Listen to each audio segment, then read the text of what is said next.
వస్తుందా? నిన్న మన పిల్లలకు రాజేంద్రన్నతో తిరుగుతా నీకేం రాదు బిడ్డ, దా నువ్వు మా దగ్గర రా, నీకు 10 లక్షలు ఇస్తా, మీకు 20 లక్షలు ఇస్తా అని చెప్పి ప్రలోభ పెడతా ఉన్నారు.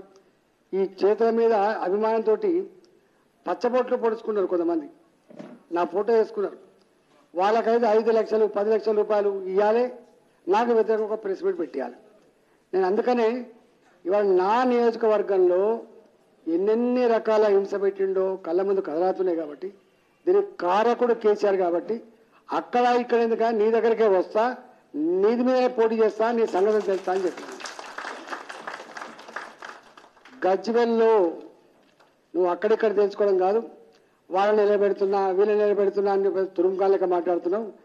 గజ్వెల్ నియోజకవర్గ ప్రజల హృదయాల్లో నువ్వున్నావా మేమున్నావా తేల్చుకునే సందర్భం 2023 నవంబర్ 30వ తారీఖు నాడు రాబోతుంది.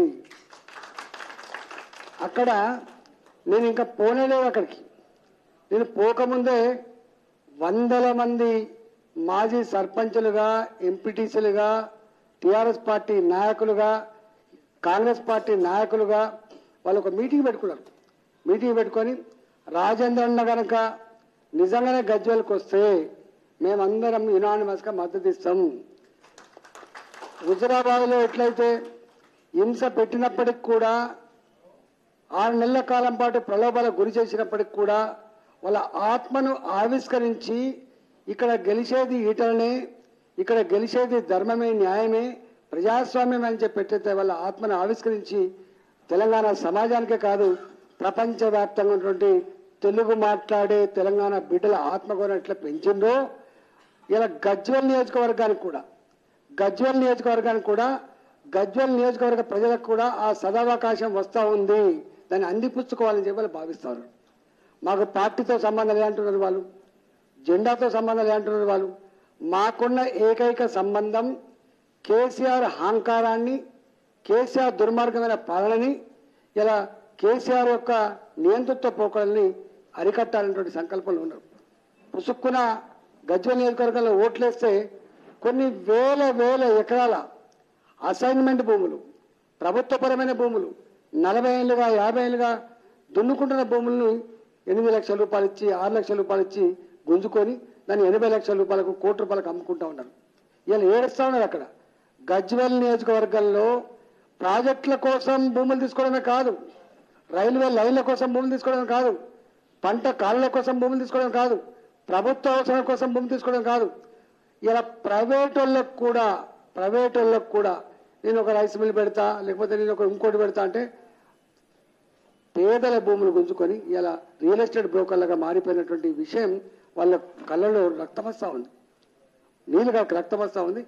నేను ఇలా అక్కడ పక్కపొంటి హరీష్ రావు గారు ఉంటారు, అందరికి ఫోన్ చేస్తున్నట, ఈటల గారితో పోతే నీకు ఇది తప్పదు అది తప్పదు, నువ్వు తట్టుకుంటావా బిడ్డ, తొక్కి పడేస్తావని చెప్తున్నట. తొక్కి పడేసే శక్తి నీకు లేదు. ఇవాళ తొక్కి పడేసే సత్తా, శక్తి, సందర్భం గజ్వెల్ నియోజకవర్గ ప్రజల చేతిలో ఉంది. మీరు ఏం చేసినా ఇలా ప్రజలు భయపడే పరిస్థితి లేదు. 100% గజ్వెల్ ప్రజలు అక్కడ ఏ కార్యకర్తలైతే, ఏ నాయకులైతే ఇలా కేసీఆర్ని ఓడగొట్టాలని చెప్పి భావించిందో ఆ నాయకులకు, ఇలా ఆ కార్యకర్తలకు గజ్వెల్ నియోజకవర్గ ప్రజలంతా కూడా అండగా ఉంటారనేటువంటి విశ్వాసం నాకుంది. ఇలా కొంతమంది పిలిపించుకొని, ప్రగతిభాన్ని పిలిపించుకొని ఎట్టి పరిస్థితిలో రాజేంద్ర అంటూ వస్తాడు, వస్తే ఓడగొట్టి తీరాలి, కమ్ వాట్ మే ఆయన ఒక మాట మాట్లాడతాడు. ఎన్ని 100 కోట్ల ఖర్చు పెట్టండి, ఏమైనా చేయండి, కానీ 1,00,000 మేరతో గెలవాలని చెప్పి ఆదేశాలు ఇస్తున్నట. ఇలా నీ చేతిలో గుద్దుకునేది ఉంటే నువ్వు గుద్దుకుంటూ కావచ్చు, నువ్వు చేతిలో ఓట్లు వేసుకునేది వేసుకుండవచ్చు, కానీ ఈ గుద్దేది, ఓట్లు వేసేది నువ్వు కాదు, నీ కుటుంబం కాదు, నీ కులం కాదు. అక్కడ ఓట్లు వేసేది గజ్వెల్ అశేష ప్రజానీకం వేస్తారు, గుర్తుపెట్టుకో. వాళ్ళు ఎంత చైతన్యవంతులంటే రాజకీయంగా చాలా చైతన్యవంతులు వాళ్ళు. 2014లో నువ్వు వచ్చినా నీకు బ్రహ్మాండంగా ఓట్లు వేసిండ్రు, ఏదో అభివృద్ధి జరుగుతుందని చెప్పి రెండోసారి కూడా ఓట్లు వేసిండ్రు. కానీ ఈసారి మాత్రం వాళ్ళు ఒకటే నిర్ణయించుకున్నారు, అభివృద్ధి ఆత్మగౌరవానికి ప్రత్యామ్నాయం కాదు. ఇవాళ ఆయన ఏదైతే రోడ్లు అంటుండో కేవలం తన మండలాల్లోనే రోడ్లు వేసుకున్నాడు తప్ప అన్ని మండలాల అభివృద్ధి ఏం జరగలేదు. కాబట్టి నేను ఒకటే విజ్ఞప్తి చేస్తున్నా, యావత్ తెలంగాణ ప్రజానీకాన్ని విజ్ఞప్తి చేస్తున్నా, ఇవాళ వీళ్ళని కాపాడగలిగే ఈ దుర్మార్గాల నుంచి కాపాడగలిగే శక్తి పార్టీలకు మాత్రమే, కార్యకర్తలకు మాత్రమే, నాయకులకు మాత్రమే ఉండదు. అది చేయగలిగే శక్తి సత్తా యావత్ తెలంగాణ ప్రజలకు మాత్రమే ఉంటుంది. కాబట్టి ఆ 30వ తారీఖు నాడు, నవంబర్ 30వ తారీఖు నాడు మీ ఆత్మను ఆవిష్కరించండి, ధర్మాన్ని, న్యాయాన్ని, ప్రజాస్వామ్యాన్ని కాపాడమని చెప్పి ఈ సందర్భంగా విజ్ఞప్తి చేస్తా ఉన్న కార్యకర్తలారా, నాయకులారా, మీరు ఏదైతే పెరుగులాడుతున్నారో, మీకు పోలీస్ స్టేషన్ పిలిపించి కౌన్సిలింగ్ చేస్తుండొచ్చు, మంత్రులు ఫోన్ చేసి మీకు బెదిరిస్తుండొచ్చు, కానీ భారతీయ జనతా పార్టీ మీకు సంపూర్ణంగా అండగా ఉంటుందని చెప్పి మనవి చేస్తా ఉన్నా. ఇవాళ పెద్ద ఎత్తున తల్లి వస్తున్న కార్యకర్తలకు శుభాకాంక్షలు చేస్తూ రాబోయే కాలం తెలంగాణ ప్రజలది, రాబోయే కాలం తెలంగాణ ప్రజల ఆశీర్వాదంతో భారతీయ జనతా పార్టీ మనవి చేస్తూ సెలవు. జై తెలంగాణ, భారత మాతకు జై.